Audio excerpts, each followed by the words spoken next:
Hey, it's W5HRO. Now that the weather's cooled off here where I live, it was in the high 70s all last week, mid 70s a couple days, and after Sunday, this is Saturday, this end of October. What is today's date? 26th, I believe. I think it's October 26th. Oh my God, it's almost November 1st. Next Friday is November 1st. So anyway, I've been working on my antenna system and I laid the vertical down. I put up, my friend in Oklahoma has been bugging me. He wanted me to get some horizontal polarizations for 17 meters because we've been talking a lot on there. And there seems to be a lot of activity and the band is starting to get a little better. It's been kind of erratic during the day the past 2 or 3 weeks. It's kind of early in this radio season still, but October is when it starts. So this remote antenna tuner, I pulled it off the bottom of my antenna. I'm just out there right now. What I'm doing is I'm screwing the coax. My coax runs underground into the shack. So basically I screw the coax into the base. I connect it to the vertical or to that double bazooka. What I did was I put up a 17 meter double bazooka. It was some pre-assembled thing. I just connected it to on my vertical out there. That thing's pretty tall, and I have Dacron rope. I have Dacron rope, 4 Dacron, guy ropes on, just, that's all I got that goes to ground anchors in the ground, just so the thing doesn't whip around in the wind. And I just tied it to one of those Dacron ropes. So it's slanting down. It's a sloper, but it's more horizontal than it is vertical. So that's what I've done. But when I had up that other antenna, I originally had made one of those guy ropes. I made it out of stainless steel cable with an insulator, and I made a 20 meter multi-band dipole out of it, and I fed it with thin 300, it was belted. It was some heavy duty, but it was that skinnier 300 ohm twin lead, like for the old TV antennas, but it was some of the heavier with some belt and stuff. So I hung that down to a 4-to-1 balance, and I screwed it down into here, and I had these relays that would switch, from my vertical over to this jack. And you can see I isolated this thing from ground because I didn't want the shield of the coax and the one leg on that antenna that I had under that multi-band 20 meter vertical. I didn't want any of the legs to be connected to ground. I wanted it just to be floating in the air. So the way I did the relays is it only grounds this thing, the chassis ground, when the relay clicks, when I switch to that antenna. That's how I did it. So the whole other time when it switched to the vertical, it was floating, and that's why I did this. And that's kind of what you had to do, because what it would have done was, if this was ground and the shield of that coax to that one leg of that dipole was ground, it would have created a null in my pattern on the vertical when I was using the vertical. So I had to just float it from ground. And that's what I'm gonna leave it just like that. But what I gotta do is I gotta restore this box. This thing, I gotta scrub it with some Scotch-Brite. I had that coil in there going to ground for a coronal discharge. Then on one of the bands was burning up, and it splooshed stuff all over the inside. See that white stuff? That's the coating. So I'm gonna take a stainless steel. I'll probably just take a steel wool and I'll just scrub it down real good, and I'll wash it out good. Then maybe finish it off with a Scotch-Brite pad or something after. Get it all scrubbed up and cleaned up, and then I'm gonna rebuild this box. But this is that automatic, not automatic, but manual remote, or I can program the box and have memories where it'll be automatic. It can just automatically will dial into whatever band I want it to go to. But this is that remote tuner that was inside the box. And what I did was I used this Palstar differential cap, and this is that biggest Johnson, that old Johnson roller inductor they made. And I just made a T-network tuner because my idea was, when I first put that up, it was the only antenna I had up, and I wanted to be able to use it on all the bands if I could. And I knew the T-network, even though it was a high-pass filter, it would hopefully tune on all the bands, and it did except for 15. It wouldn't tune on 15. It would tune on 17 though. But I made the mistake of not ventilating this case, and I'm going to cut a round hole. I found a ventilation thing that I'm going to put on this so I can ventilate this box, because the moisture and condensation between the temperature changes from the winter to the summer and summer to winter, when it would get hot to cold, cold to hot, this box inside, these components would sweat. And you can see Johnson used stainless steel hardware on everything. This is, none of the hardware on this has a problem, but I am going to clean up this coil. It's kind of dark here, this. I'm going to clean up this wheel, shine it up inside. But you can see all these nuts rusted because they weren't stainless steel. So I'm going to take this thing apart. But what I think I'm going to do is, when I'm using temporarily, this is going to be a project. I'm not in any hurry to do this. This, as far as I'm concerned, I've got, what I have temporarily is I got that Nye Viking tuner in the shack that I restored, that MB4. That thing is working great. And the design of that thing, I'm surprised. I thought because it's a Pi network, you know, there's like, you use it on some of the old vacuum tube transmitters. You got your loading caps in there and your selector switches to change capacitance. You know, you put a Pi network with a capacitor going to ground, you know, through a piece of coax to it, that can kind of screw it up. But the values they use, it makes it okay. They have, on the Nye Viking tuner, they have two capacitors, two big doorknobs in parallel to give it that certain amount of capacitance for the input tuning cap. Then they have the roller inductor. Then then on their side of that, there's another capacitor. I think I believe it's a butterfly cap going to ground. And then you just have some extra fixed capacitance, extra doorknobs you click to add to it when you select that selector switch. And I think what I'm going to do is I'm going to take that, I'm going to change this design for that design. And at the same time, when I originally did this, I thought I want to try to tune all the bands, get 90-some% efficiency, which I'm sure I was doing.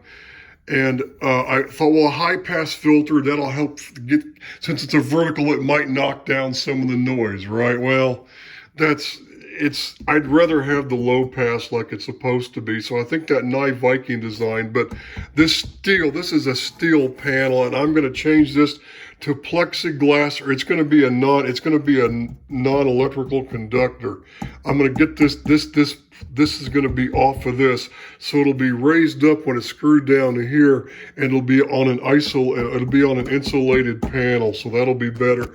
Plus, it'll take some of the weight off. But one of the problems I was having was these motors were a little bit too small, and because I used a differential cap here in this T-network design, because it's tuning the cap on both sides, on input and output side, and it was I needed like more, this was not near enough gear reduction with this motor, and I had to back down the step size on the control box in the house. And when I did that, this thing would keep getting out of sync, because when you if I slowed down the speed all the way as low as it would go, this motor, sometimes it would try to start up, but it wouldn't. It would jerk around, and it would like jump a few teeth, and then what happened is the thing would get out of whack, you know. I don't mean teeth, I mean, you know, electrical steps in the motor, same thing, right? So it would just get off, and after a while, the whole thing would get out of sync.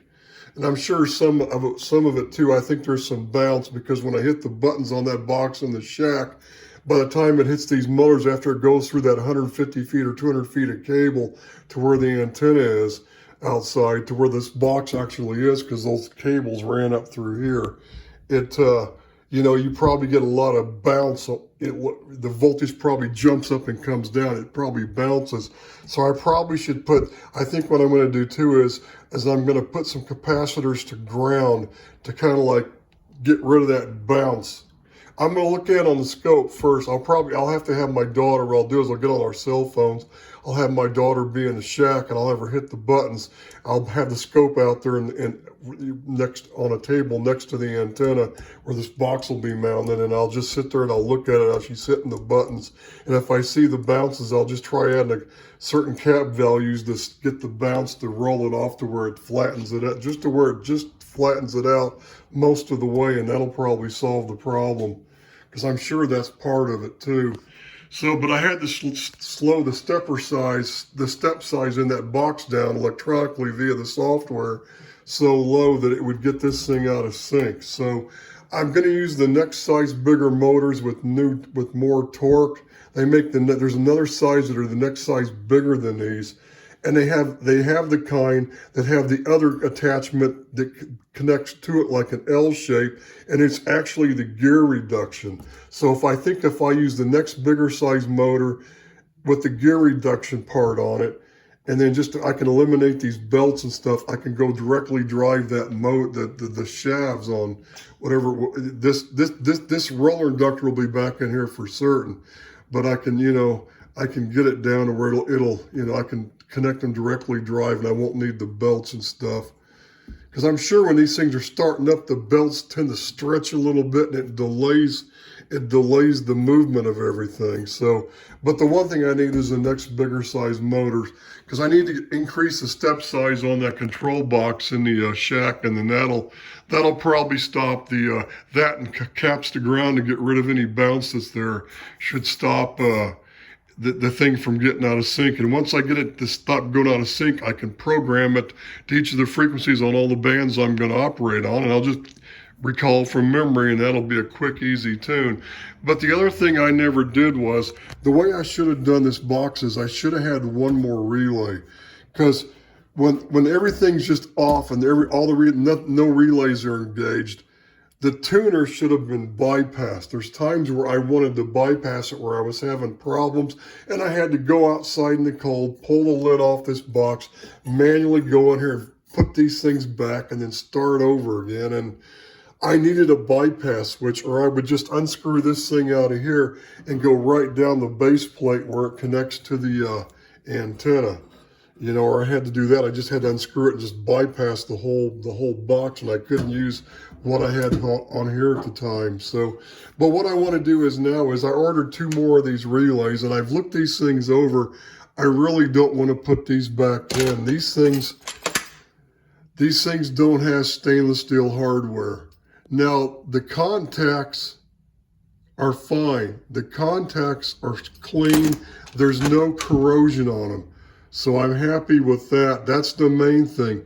But the wires that make the electrical connection from one thing to the other have these rivets that have corroded. So what I'm going to do is, I've got 2 new ones coming, because the reason I could have got better relays. I could have got some that sealed.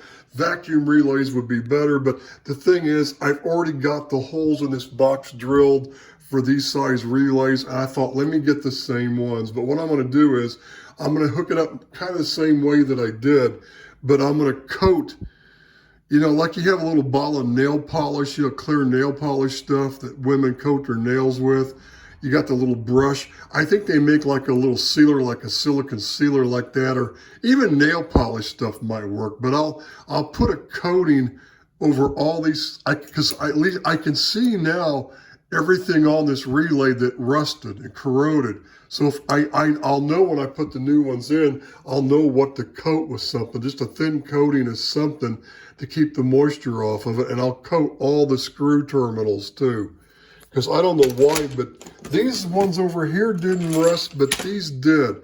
I think this one got wet. There was one time, no, because this one was on top. I think what happened is, when that choke burned up in there and splattered that stuff all over, I think the chemicals got on these screws, because this is the one that was up here that went to the vertical.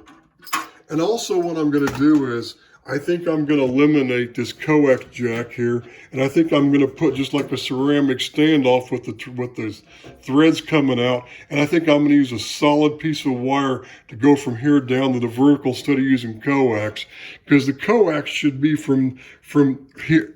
Should get to the input to the tuner and then stop, and everything on the output, since it could be higher it could be extremely high Z here. You don't really want a piece of coax coming out of here. So I think what I'm going to do is I'm going to, I'm maybe not right now. I think I'll probably leave it like it is for now. But when I go to when I get the new panel cut and I get how I'm going to do all this with the new motors, then that's when I'll probably do it. I'll change this to a piece of wire. I'll put just like, the thing sticking out of it with the nuts, and I can just tighten a wire on an eyelet and go down to the antenna and connect it that way. That's the way it should be anyway. At that point, it shouldn't be 50 ohm coax on the output of this, because the input to the antenna is not going to be 50 ohms. Trust me. It'll be 50 ohms of the input to the tuner, but it ain't going to be 50 ohms to the output and on the output side. That's where so many people seem to get things wrong on that stuff. And there's a reason for it, but I won't go into it. But anyway, that's what I'm going to do. I'm going to rebuild this box, but I'm not going to do it right now. I'm just going to get ready to, I'm going to pull this off of here in a few minutes. I'm just going to stack it over here. Like I have room to stack stuff, and I'm going to stack it over here someplace maybe. And then maybe under here, I got a spot right there. I could put it temporarily. I could put the panel down in there and then, yeah, and set this kind of on top of that upside down like it is. That'll probably work. But I'm going to clean this pad off, and I'm going to bring my, I need to bring my Collins 75A4 out here and turn it upside down. And I need to clean all the contacts on like the band selector switch, all the crystals. I'm going to clean all the crystals. I'm not sure. I think the crystals plug in. They might be solder ones. I don't know if I got to touch up solder joints. I got to look over, because what happens is when I use that receiver, it only does it once in a while. The first time I use it, I'll switch it 15 meters. You click to it, it works fine. The 11 meter position works fine. The two 10 meter positions work fine. Then maybe later on the day, I'll go and switch it back to that thing again, and then they'll become intermittent. And I think it's just dirty band switches and dirty contacts, or in dirty contacts to the crystal terminals, pins or something, or it's just the band selector switch. I'm going to clean that. I'm going to spray a little bit of WD-40 in the pots, AF game pot, if I can get to it. If those have access. I think a lot of the Collins stuff, they had sealed pots and you can't spray stuff in there, but I don't know about this one. I'm going to see, but I'm going to spray it. But anyway, let's not talk about that now. When I have it out here on the bench, I'll do another video, because I need to get that thing working on the higher bands all the time. So that's all for now. This is W5HRO, and I'll do another video when I start this project again. It's probably going to be several months. My plan was I wanted to put these relays back in here for now, just so I could mount the box by itself back out there temporarily for the winter, so I could switch between the bazooka connected to here and the vertical, from all this one main point here. And I still may do that. These relays are in bad shape, and I may clean these up enough to get them working and do that. And then when I pull this box off of it next spring to rebuild this thing, or whenever I go to do it next summer, then I'll go ahead and I'll change the relays out. Maybe I'll get these just good enough for now. We'll see. So that's it for this first edition of the remote antenna tuner on the W5HRO full height quarter wave 80 meter ground mounted vertical 73s.